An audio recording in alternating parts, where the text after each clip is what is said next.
we talked a little bit about your dad already, but if you could just share, maybe a kind of a more serious, perhaps spiritual story about your dad, something that stands out in your mind, and maybe something a bit more lighthearted that, might make you laugh. Okay.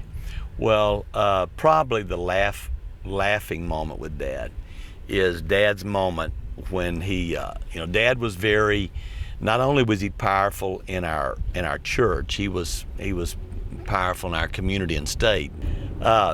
Dad had gone out to the airport. Dad's kick time, what you asked me, Dad's side time, the way he disconnected was he flew. He loved to fly.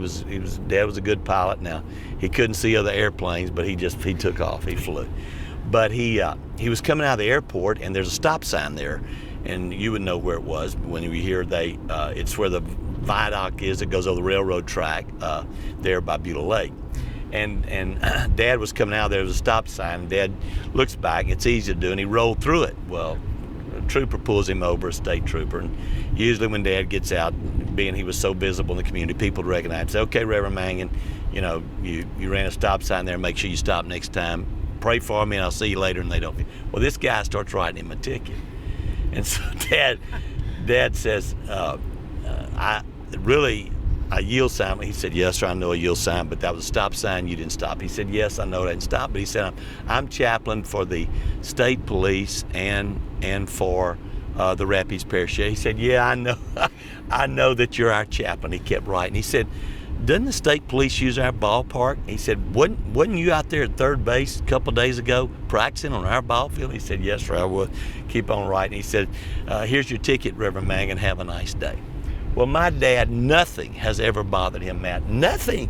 I mean, the church could split. Dad said they needed to be gone. I got more seats to fill now. I can reach lost people. So, nothing ever bothered Dad. Well, this upset Dad. So he gets back to office and calls the governor.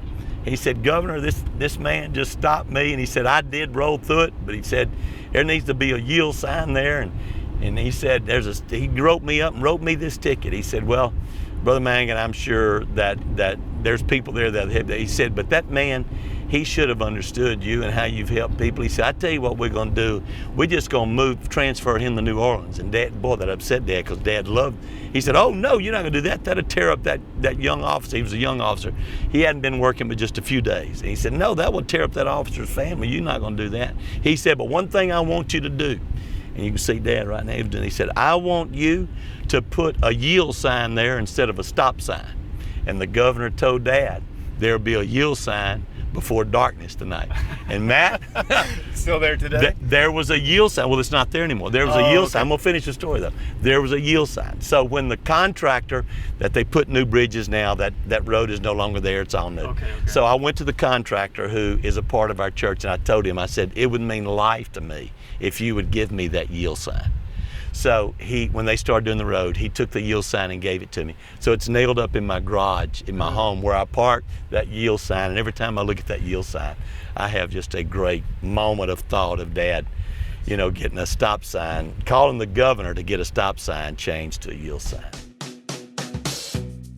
But if you can put that together, I ended up messing those two words up as bad as you can mess it up. And church was